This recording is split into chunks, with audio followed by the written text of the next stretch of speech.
Welcome back. I'm playing Warhammer 40,000 Gladius, and today I will create a guide on how to play the Tyranids against the impossible AI if you're trying to do a quest victory or a conquest victory where you're trying to win by killing all the other opponents on the map, because you'll get two different endings depending if you're playing this on single player, whether you're doing the quest victory or the conquest victory. It just kind of changes a little bit of the ending dialogue there.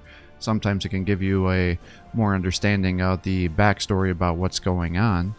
So the Tyranids, they are also known as the Great Devourer. For their initial challenge, it says hard, and I think that's generally pretty true, because if you're going to use most of their infantry early on, they have to stay within a synapse, and so if you move around too much outside synaptic control or move them back to your city, then their morale will keep dropping, and if it gets all the way down to 0, then you'll actually lose control of the units, and you'll have to use more powerful units that have synaptic control to try to regain control of them, either by using an ability or by just keeping them within a proximity to your low tier units. And so what I find because of that ability is it usually makes more sense to just rush getting some Tyranid primes, which are a hero, and I'll go through that more in detail, and then just bypassing a lot of the low tier infantry, because their first tier was actually very, very strong, and that'll allow you to bypass a lot of that whole synapse situation, and it'll drop the initial challenge from hard down to medium, in my opinion. It'll definitely make you have a slower expansion, but it'll still work out better for you in the long run. And then because they have that synaptic control being an added component to their start, this is one of the few factions that actually starts with 3 units to help you creep early on. You'll get 3 Termagants. Now they're quite weak, and so you'll have to be running them back and forth and back to the city, so you won't be able to creep too far, but you will get an additional unit to help you creep. So like I do on my other videos here, I'll go through their passive abilities here just so you have an understanding of that, and then we'll open up a game that I have saved and just kind of go through the specifics of each unit, what I recommend building, kind of the research tree that I would recommend to go through to help you get a good start, and then kind of some basic tactics and key components to the faction to help you have a successful playthrough. But in order to do that, I like to go through these passive abilities. That way, in case I forget to talk about it when we're in the actual game, then you'll have at least an understanding of that as well. And if you're enjoying these videos, please give my channel a like and subscribe to encourage me to post more content for you. So going on to here, they have kind of the main mechanic here is they have biomass. So instead of having food and ore, they have this resource instead. And then they'll still have influence and research, but you're going to be to a very low variation of resources here, which is actually kind of nice, and because then you don't have to worry so much about the kind of locations that you're taking over as much. And what they also do is they have no energy, so you use influence to help with your building maintenance. They have the Ravening Swarm, so cities are more restricted in size but less penalized by the quantity, meaning you can form more cities around the map than you would normally because you'll be suffering less loyalty penalties. They also have the ability of reclamation, and this allows production buildings to reclaim units that you may have already produced. Like if you decide you want to do the low tier infantry push early on, and then you've gotten enough research where you want to get them back or stop using them and use stronger units, because the low tier infantry are just complete garbage by the time you get to the mid to late game. You can just move them back to your production buildings and reclaim them, and that'll delete them and allow you to regain some of the biomass and also boost the production to help you get better units out. They have feed upon the planet, so the cities and the Malanthropes can consume the biomass and strip the ground to the bedrock. So what that means is you're going to want to be generating a lot of these Malanthropes anyways because of their abilities. And as you are pushing, if you know there's an area you're not going to want to found a city and you have an excess of influence, you can use the influence and consume the tile, and it'll tell you how much biomass, which has this like green double helix DNA symbol, and that will immediately consume the tile traits on there, and it'll turn it into that allocated amount of biomass, and that biomass is what you use to help produce your troops. So if you have a bunch of these guys moving around and they're not doing anything else, you can use it to really jumpstart your economy substantially early on to help you produce units, and definitely help out late game when you're starting to get your elite tier units out. They have the prey adaptation, so by defeating and consuming enemies, Tyranids evolve better ways of beating them the next time. So effectively, enemies defeated in the Malanthrope area allow you to generate research. So pretty much you'll be pumping out a bunch of these Malanthropes and then having them nearby.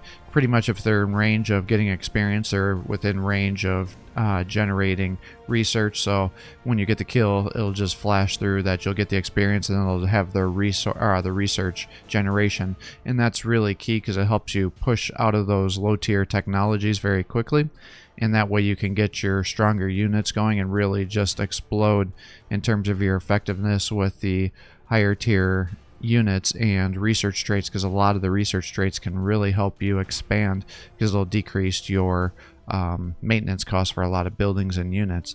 And then they have the instinctive behavior here. So units outside the range of a synapse creature revert to their instinctual behavior until contact is reestablished. So while in range of a synaptic unit, they'll be immune to any sort of morale effect. So that's kind of a unique trait for them.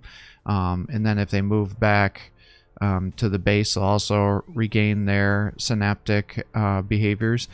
But if you end up losing them, then you have to use the hive mind's attention can be focused temporarily to override a unit's instinctive behavior, meaning you have to spend your resources to try to regain control of them. And then through technology upgrades, you'll upgrade poison weapons. So many of the weapons that you'll get will do additional damage against infantry units. And then you can also upgrade abilities to give your units acid blood. So then when your units are attacked in melee, it'll reflect some damage back to the attacking units. So I will upload a saved file here, and we'll get started on going through some more details in depth, because I think it's going to be easier to just show it using actual gameplay than it is for me to just talk about it, because especially with complex factions, it's just easier to show. Okay, and here's a sample base game that I have here. Now I have it on the easier difficulty, which is why I've been able to kill other factions and expand and do so much by turn 46. So if you're playing on the impossible difficulty, I don't want you to think that you're actually going to get this far in this amount of time allocation, because that is definitely not going to be the case. So I just wanted to throw that out so you don't become discouraged. So the first thing I'll talk about is kind of give you an example of how I like to go through the research tree. The big thing to know is, if you're not familiar with how the research works in this game, you have 10 tiers of research in the game, as you can see here. And then to advance in a tier, you need to research at least 2 things in each tier, and that'll unlock the next tier to allow you to go through the different research pathways here. Now at any time you can go back to previous research tiers and unlock it, and as you advance forward, obviously it'll be easier for you to afford the lower tier researches than obviously the more higher tiers you go to, the more expensive it's going to be. So as discussed, I think using the low tier infantry is very difficult with the Tyranids because of that stupid synaptic trait here. So I always rush the alpha building here, because that will allow you to start generating your heroes, which will allow you to get the Tyranid primes, which are very, very powerful.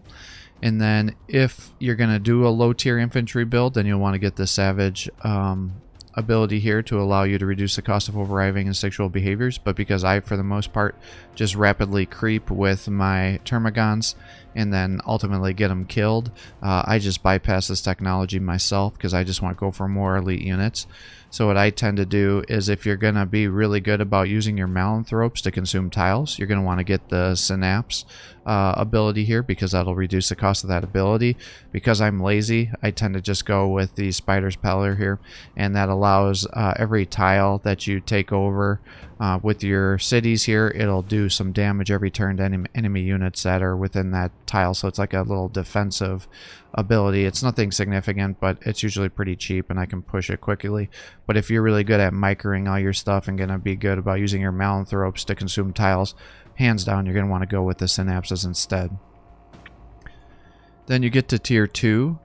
There's actually a lot of really good abilities in tier 2, but I will always rush this building here, because it's the building that's going to allow you to get Thropes. And then by your default, your first production in the Thrope building is going to be the Malanthropes, and those are the ones you're going to want to be pumping out as much as possible, because it's going to help you get that research bonus going to help you get your technology unlocked. Because by doing this and being real aggressive with it, you can effectively skyrocket your research amounts that you'll have be accruing, allowing you to rapidly progress through your research trees and never have to build a research dedicated building unless you get boxed in by the impossible AI, because then you'll need it obviously because you won't be out creeping.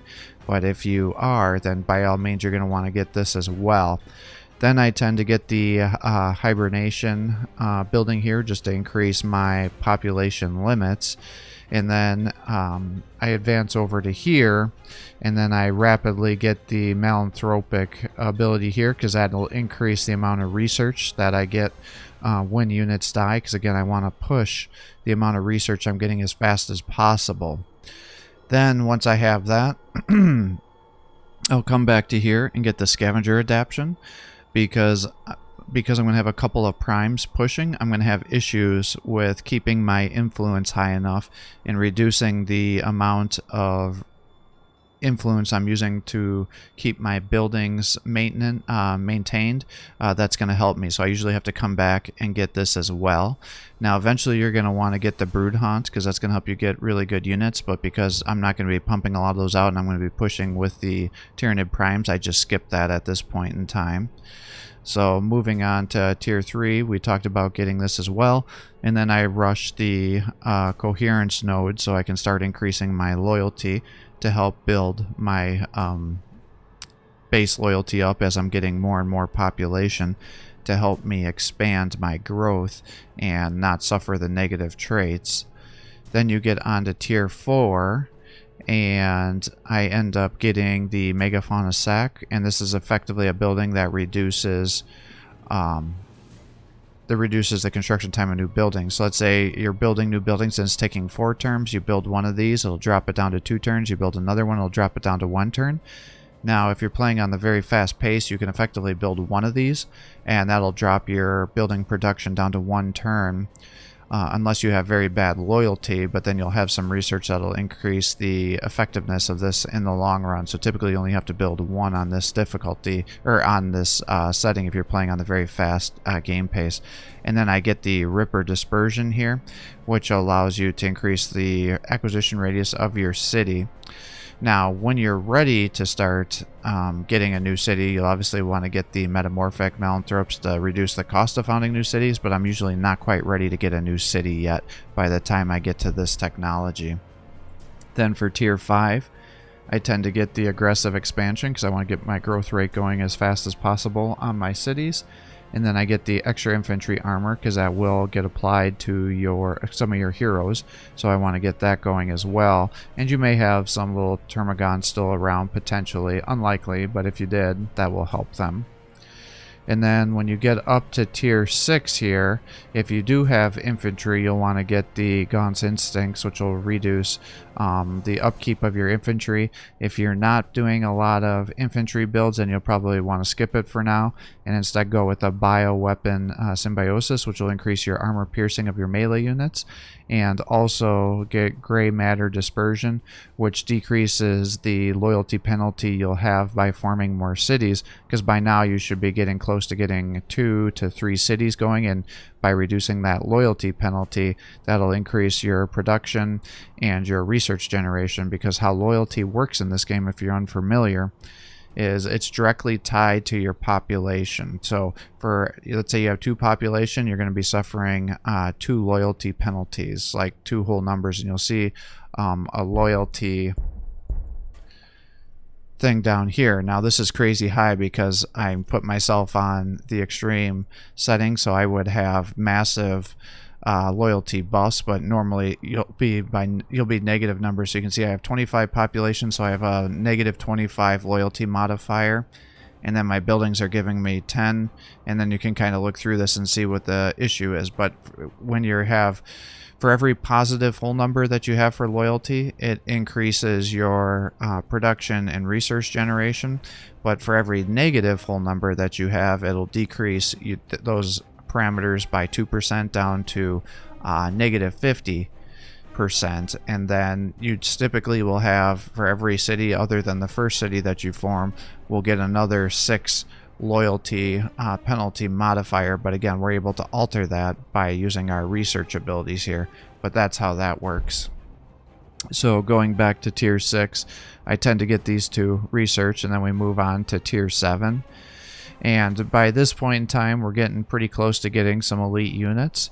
So I tend to get the Trigone unlocked because they have an amazing brood hive ability, which will be a key to your success for your campaign. So you want to get them unlocked and likely start dropping some brood hives down on the map.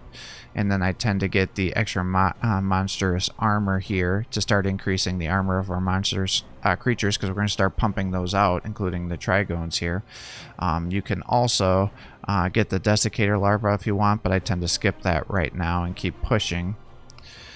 Then you get onto tier 8, and I get the Trigone Toxin Spike because I'm going to be using the Trigones to help me advance on the map, since I'm going to want to be producing some of these. And because you'll get that, you may have had to come back and unlock the Brood Haunt if you hadn't unlocked it yet in order to get these research available. So because that'll be your production building. So I just want to make sure that, or to explain that, because I think if some of these pathways I gave you, you may have skipped that. So you will need to have gone back and just upgraded that, but it should be very easy for you to do with the amount of research that you're generating by this point in time. And then with that, I tend to go with the Ocular Proliferation because we're about to be making some long-range attackers, and this will increase their armor penetration. And like I said, I get the Trigone Toxin Spike, especially if I'm producing those, because that'll give them an additional attack, and it's quite powerful, and that will allow me to keep pushing as we're advancing here. Moving on to tier 9, pretty much everything in tier 9 is an amazing research, so it's always hard to tell you which way to go. But by now, you're likely going to, if you have enough resources that you can be producing elite tier units, you're going to want to be building Tyranofexes, because these are going to be your long-range attack units for the rest of the game that are going to help you take out aircraft and other super heavies that are in the game. If you are starting to get a heavy army, you're going to want to go with the Meganon Instincts, because that's going to reduce their upkeep. If you don't really have many of them, though, I tend to recommend that you just go with the Regeneration, because that'll start to give you a health point regeneration of your monstrous creatures, and you're about to be pumping them out with your units here. So those are the ones I typically recommend focusing on right now, unless, like I said, you have a lot of monstrous creatures in production, in which case you're going to want to get the Meganon Instincts to decrease the upkeep there. And then finally, you get to your tier 10 research. So if you have a lot of resources and you're going to start pumping out the strongest units that you have, you'll want to get these Hierodules here. If you don't quite have enough resources to start getting those pumped out, I would recommend focusing on the Biogenesis organelles first, and that'll increase the population of your cities here. This is a really good ability, and you'll want to get it eventually, but you certainly don't need to rush it, because most people are not going to be attacking your brood hives unless you're playing against another human player, because that's what their burrowing ability uses, and I'll go over that in more detail. So while it's a tier 10 ability, because it really does increase the survivability of those brood hives, it's not an essential upgrade. And once you start to get a bunch of these Hierodules, you'll want to get the adrenal glands. But by now, you're probably not going to have enough to get the maximum potential out of these, even with the few Trigones that you likely have unlocked by this point in time in your other units that can take advantage of it. So I tend not to rush this right away, because by now I'm probably really low on my research. So what I'll do is I'll come back to the lower tiers here and pick up the things I missed to allow me to start accruing research. So I will get the Synaptic ability here if I didn't get it originally. I'll unlock our tier 2 hero, which is a healer. I'll get the toxin sacks, which will allow us to increase the melee damage to our units. And then these things should all be upgraded from what we've discussed. If you're finding that you're struggling to creep, you know, the Tyranid warriors are excellent high damage dealing units, but they're kind of squishy, so you just got to be a little bit careful. If you're really struggling keeping units alive, once you get the Carnifex, that can allow you to push really aggressively and really effectively. But again, if you're not really struggling, I would just recommend bypassing those upgrade and then getting the more elite units, but that's an option. I tend to get the birthing canals the Hive Tyrant, which is a very useful hero, and then these are kind of the main technologies that I'll focus on here. Then tier 4, I'll come back and get the Gigabore Hives here to help with the armor penetration of our short range attacks. And these should all be upgraded by now. If not, you'll want to get that metamorphic ability here. And again, I skip a lot of this stuff here. The zoanthropes are good. They can allow you to take control of some enemy units. But again, once you get to the late tier game, you're doing so much damage and killing so much that you tend to just bypass it. And I want to be killing as much as possible so I can get that research benefit going with my units. So I tend to just skip these guys here. And then you get to tier 6. Again, I tend to get the Gaunt Instincts because I'm never sure if I'm going to get the infantry or not, and that'll help me if I decide that I want them. I rarely do, but it's usually a pretty cheap upgrade by the time you get to here, so I do this. I do tend to bypass the capillary towers because I think the Tyranids have some of the weakest air units in the game. If you are going to do the infantry build, the Lictors are your highest tier infantry units, and they are good at damage dealers, but they're quite squishy as well. So I tend to want to just save my resources because I'm usually too freaking lazy to be acquiring and consuming tiles with my Malanthrope. So I tend to have a little bit of a resource issue when I'm playing the Tyranids, but if you're real good about consuming tiles as you're moving across the map, then biomass won't be a big issue for you. So by all means, if you want to do the infantry, you can get the Lictors unlocked as well. And then I get the Desiccator Larvae here, which gives an additional weapon to our Tranifex, Tervigons, and Hive Tyrants, all of which you'd be producing at this point in time. I don't know why that just jumped me like that. And then on tier 8, I come back and I get the Acid Blood, which helps you do damage reflected back onto melee attackers. Now, again, if you are really good at consuming tiles, what you'll want to do is probably skip one of these technologies while you're pushing and get the efficient digestion, because that'll reduce the influence cost even further of consuming tiles for that biomass. So I forgot to mention that as we were going through here. So if you are really good about that, you'll definitely want to take your first research in tier 8 to be the efficient digestion. And then just one of these other ones, depending on if you're only getting 1 or 2 Trigones, you may want to skip this for now and then focus on the ocular proliferation. But just take that into consideration. And then I just come and I get every research that's in tier 9. You know, I like getting the increased armor penetration of the biomorphs. You get the Hammer of Wrath, and that increases the damage of your Hive Tyrants, which you're going to be using, your Hero Duels, your Tervigons, your Trigones, and your Tyranifexes. So those are all units that you're going to be using on these builds. So definitely a great upgrade for you here. And then you're obviously going to have a bunch of monstrous creatures by now, so you're going to want to be getting that reduced upkeep, the regeneration for the healing. You know, all these things are going to be very helpful. And then again, getting the adrenal glands.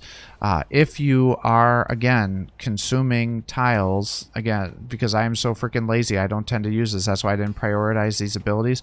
But if you are a good Tyranid player and you are consuming tiles, then you're going to want to focus on this assimilation ability too, because effectively now you can use that reclamation pretty much continuously because you no longer have a cooldown, and that can allow you to generate massive amounts of biomass by late game, because you're going to have a bunch of Malanthropes on the map, because I tend to spam them to get all the research. And then by late game, once you've gotten all the research unlocked, you're like, well, these things are almost useless now. Well, you're supposed to be using them to not only just passively following around the army, and they have actually some decent abilities as well, but ultimately they're supposed to be used to consume tiles here. And how that works, so you can see I have a Malanthrope here, and it has the consumed tile, and you can see it costs 30.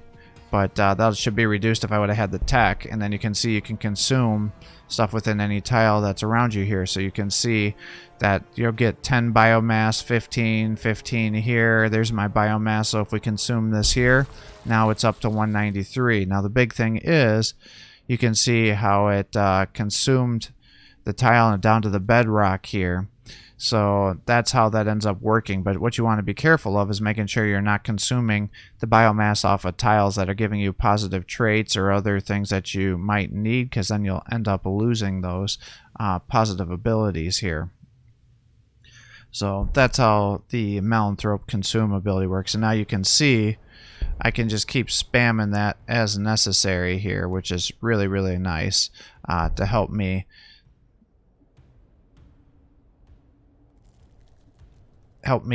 push that through here.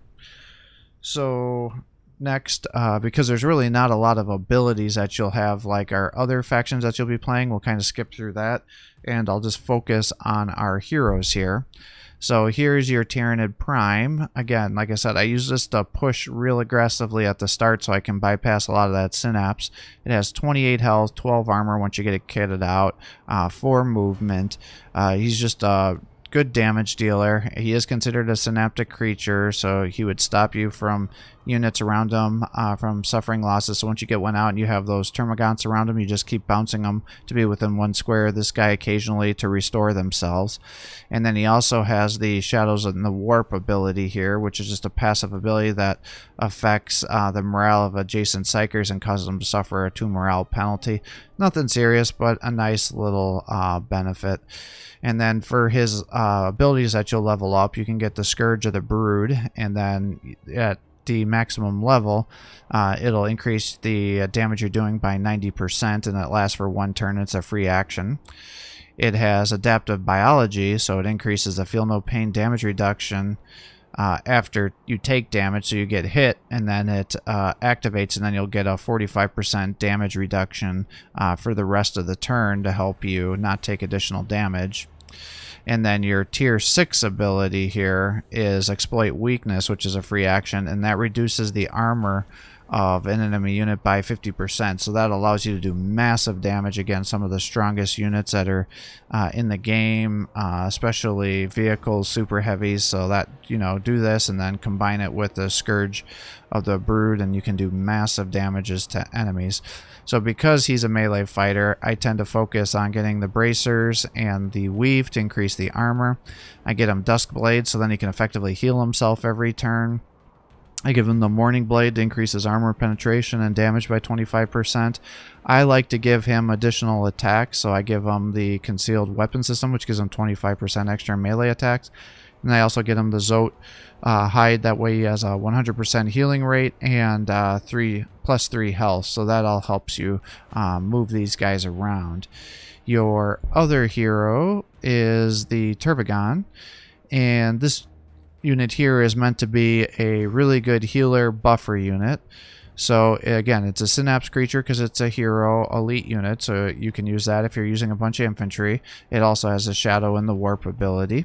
It also is considered a monstrous creature, so it has the Aura of Fear, and so any units that are within 1 tile of it will suffer -2 morale.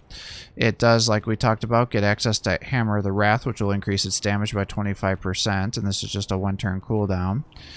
And it has the Living Incubator ability, so effectively every 3 turns it can summon a level 7 squad of Termagants, which can be quite nice. It also has a very powerful heal that it can use every turn at the maximum level, so it restores the hit points of the Termagon and an allied unit. So not only does it heal itself, it would heal the unit that's next to it that it's healing, and each one would heal for 12 health. And then it also has other abilities here. It has the Brood Progenitor here, and effectively this guy is meant to be like the king of the Termagants. So you can be spawning them, have them around this guy, increasing their synaptic ability so they're not suffering the morale losses, and then you end up using the Brood Progenitor. It's just a passive ability, but any Termagants that were within 1 tile of this guy will get plus 50% attack, so that can actually allow them to do some decent damage, especially if you're spamming them out every 3 turns. I tend to just spam them out to soak up Overwatch and just bypass their attacks, because again, it's just too much micro, and I don't like clicking all these buttons, especially if there's thousands of units on the map. And then for the level 6 ability, it gets the mass incubator, and effectively it just reduces the cooldown of the living incubator here, so you can summon another squad of level 7 Termagants quicker. Now, one of the things that can sometimes confuse players when they're playing as the Tyranids is they can think like, oh man, I can't buy any weapons at the Drukhari, Drukharo, not Drukhari, Drukharo trader encampment, especially once you get all these abilities unlocked, 'cause you're like, you don't see a building, but as you can see here, it's kind of hidden, but if you scroll down, it'll actually give you access to the shop. So I just want to point that out, because this is one of the few factions that their heroes have so many options when they're so many abilities and other things that it can sometimes hide your shopping icon here, and you have to scroll down. So I just wanted to point that out. And then in terms of these guys, what I like to kit them out for is, again, the Zote hide to give them more health and increase their health regeneration, armor so they survive more. I give these guys the Fulshin's Wing, so then at the cost of 1 action point, you can move these guys all around the map to help them get into a position to heal the units you need to. I also give them the ultra wide band Auspex, so it stops them from getting attacked by overwatches, and then I give them the endurance implant to again increase their movement further. Now, if you're early on in the game, what I tend to do instead of the ultra wide band here is, if you're having a lot of difficulty with influence, you can get the tantalizing icon, which will give you +8 influence every turn as long as you have this item in your inventory. The other thing that could be somewhat nice is the Scroll of Magnus, but really, as long as you're fighting a lot of battles and you're generating a lot of Malanthropes, you really shouldn't be needing to waste your influence on getting the Scrolls of Magnus. But do be aware that you do have the option of buying the tantalizing icon if you need it, but just realize it's going to take at least 10 turns for you to get the amount of influence back to get this to get back your influence that you used to buy that unit, or buy that item. So just be aware of that. And then your last hero is the Hive Tyrant. Sorry, that's what I was looking for. And these guys are just amazing as well. You know, they have 4 different attacks, which allows them to do a great amount of damage. They have tons of passive abilities. So again, it's a synaptic creature. They have the Shadow of the Warp.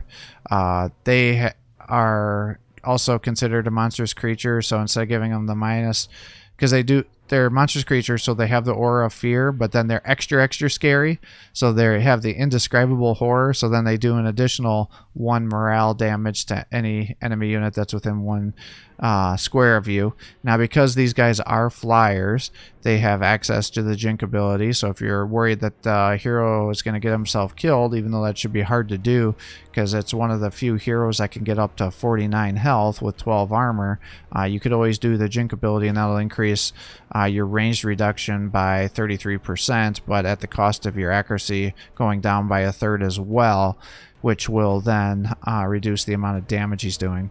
Now, you can increase the damage by 25% using the Hammer of Wrath, and he has several different abilities here that you can use. Now, the Psychic Scream, I don't ever use it really. It can be good really early in the game when you're creeping against a bunch of low tier units, but effectively what it does is it'll sacrifice your movement and action, and it just does a weak attack that does psychic damage, just 3 damage times 8, so it does, you know, 24 damage at a max, but a lot of things it doesn't seem to actually do a ton of damage to. And it'll hit anything within 1 tile of it. So effectively, if you got this guy in the middle of a bunch of low tier infantry, it can wipe out those low tier infantry, but if it's a bunch of armored unit, it typically doesn't do great damage.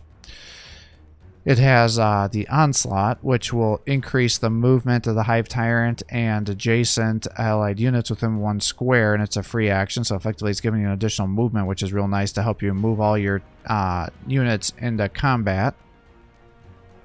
And the reason I like these guys and I rush them frequently, once I have a strong multiple bases going, is you get the Dominion ability here, and it's not your tier 6 ability, so you got to put points into it, but for every level up to 3 levels that you put into it, you get +2 loyalty. So effectively every Hive Tyrant you have access to will be giving you +6 loyalty, which will offset the cost of a city, assuming you don't have the city expansion penalty reduced. So I mean, this can effectively be each one is the equivalent of more than a city being founded. Penalty just gets erased and allows you to significantly expand your unit, your amount of cities without difficulty. And then for his level 6 ability, he has access to the Hive Commander, and so what this does is everything within radius of 3, the Hive Tyrant increases the damage and the damage reduction of allied Tyranid units within 3 range, so it increases their damage by 17% and their damage reduction by 17%. So that can be huge, especially when you're having your super heavy elites here that already can have good amount of armor, as you can see here, because you'll stack different kinds of damage reduction. So you have a armor reduction, you have a feel no pain reduction, you can have specifically a ranged armor, ranged attack reduction. So there's all sorts of different reductions that you can get. Like these ones have a city damage reduction, so all those things are kind of additive. So those are your 3 heroes, and they're all very, very good, and they all have good uses. So in terms of your units here, like we talked about, I tend to just get a couple of primes going early on to push, and then I pump out tons of these Malanthropes. And again, this will allow me to be getting a bunch of research for anything that is killed around the Malanthrope here. And then what's nice with them is, again, you have the Consume Tile ability, which we discussed about, but they also have a decent ranged attack, especially early on, called the Toxic Miasma. So it does 4.3 damage. So it's really meant to kill units at range that your Tyranid Prime is not going to be good at killing, because he only has the Death Splitter here, and really most of his attacks are meant to be done with the Bone Swords, which is melee. So this effectively allows you to kill some of those stupid wasps and other units that are moving around the map with you that you normally may have trouble killing if you're doing a mostly melee infantry. But this has a cooldown of every 5 turns, so when it's on cooldown, you also have this ability called the Grasping Tail. And what it effectively does is reduces the amount of attacks that a unit will have in melee by 50%. So if, as you're creeping and you're worried that this guy's going to get killed, or you might have somebody else get killed, you just move this within 1 square, use that Grasping Tail, and reduce the attacks by 50%, which is great. And then again, these are also considered synaptic creatures, so if you had a bunch of infantry, you could use these guys to help. And then they also have the Shadow of the Warp ability, but really you shouldn't be getting them within close enough distance to the enemy forces for you to have to worry about that. Now, assuming you are expanding well, then I tend to skip the Tyranid Warriors and the Carnifexes like we talked about. And that's what I was able to do in this game here. You've got the Trigones as well, which, you know, have a bioelectric pulse attack, which is nice. They also have the Scything Talons, and then if you unload or you unlock their other attacks, they get access to a Toxin Spike too. So they do really good damage. They have a decent amount of health and armor, so they can typically take a hit. They're monstrous creatures, so they have the Aura of Fear. They have access to the Hammer of Wrath to increase their damage by 25%. They also have the ability to override the instinctive behavior. I mean, technically, a lot of these things do. But what this allows you to do, like we talked about, is if you lost control of your weak tier infantry because you didn't have any synaptic creatures, you'd move them over, and you would click this, and you could select a unit at the cost of 18 influence to regain control. But the biggest thing for these guys is they have the ability to construct a brood hive every 5 turn at the cost of 10 biomass and 5 influence. And then each one of these takes 1 biomass and 1 influence for upkeep, so nothing crazy.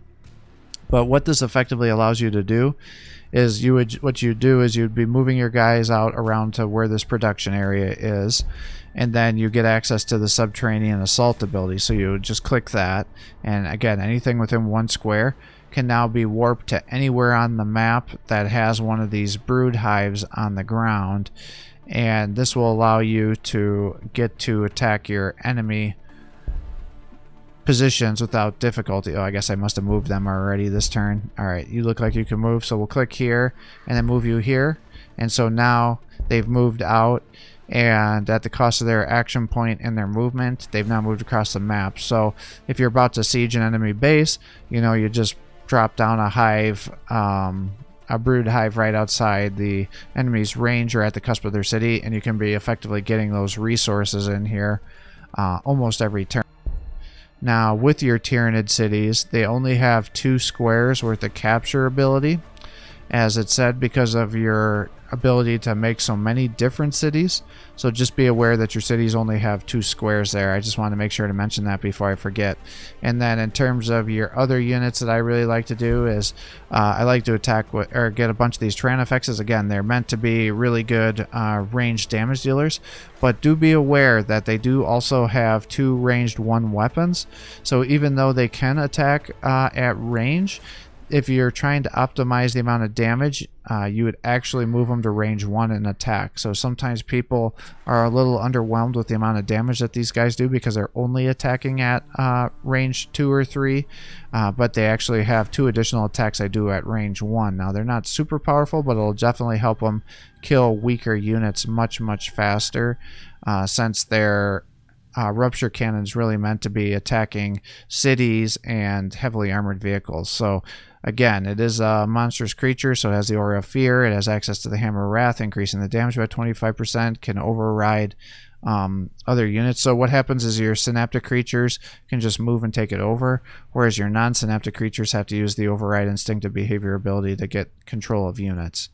And then finally, your ultimate tier unit is the side hero duel here. So it has 4 movement unless you use the agile, which will give you an additional movement, or you stack those benefits with your hive tyrant using the onslaught, which will then increase his movement to 6.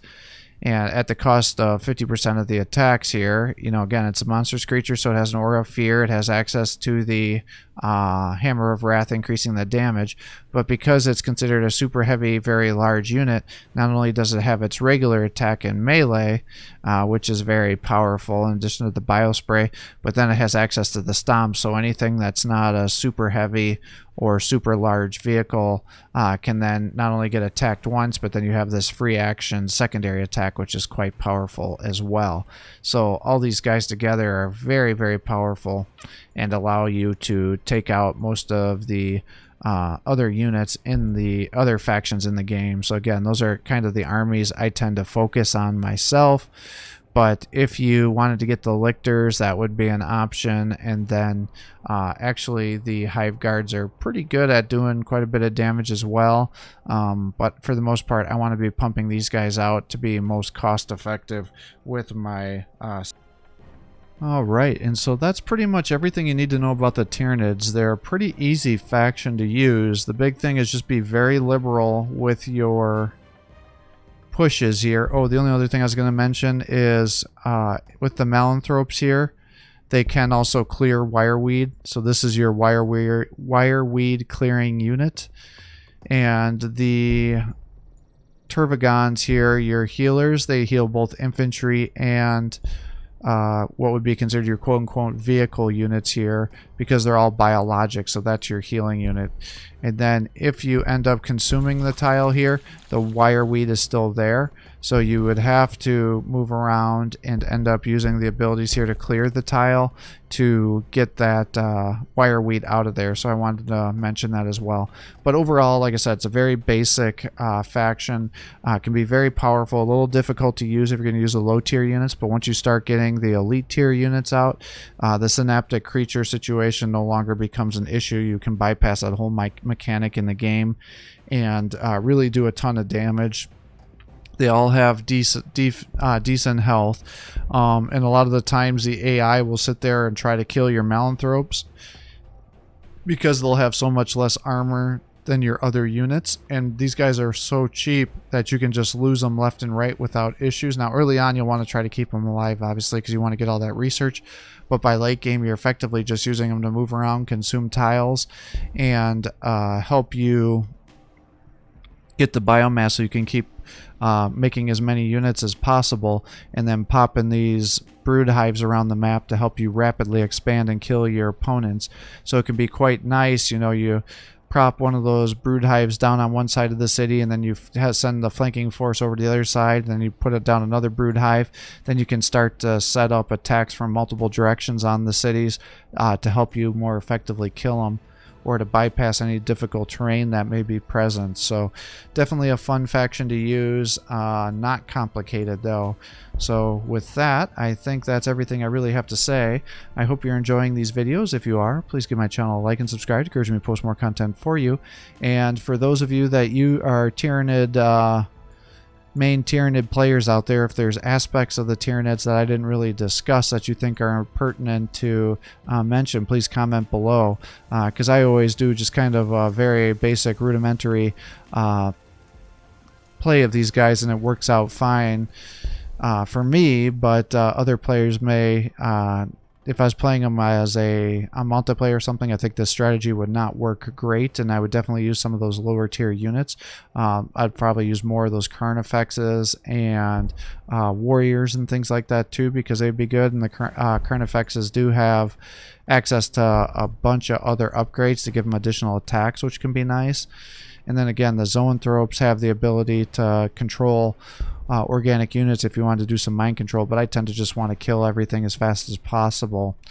But again, if there's aspects to the Tyranids that you think I glossed over, if you're a main Tyranid player, please comment below and underneath the video, so newer players can learn from your knowledge, because they can be definitely a difficult faction to use, especially at the start, and you may have several starts on the impossible difficulty with the Tyranids that will end up in a loss. But once you're able to clear a little part of the map over, and you can start pumping out bases, getting your economy going real well, then that will definitely allow you to really pop off. And so with that, I'm going to sign off. Take it easy, guys.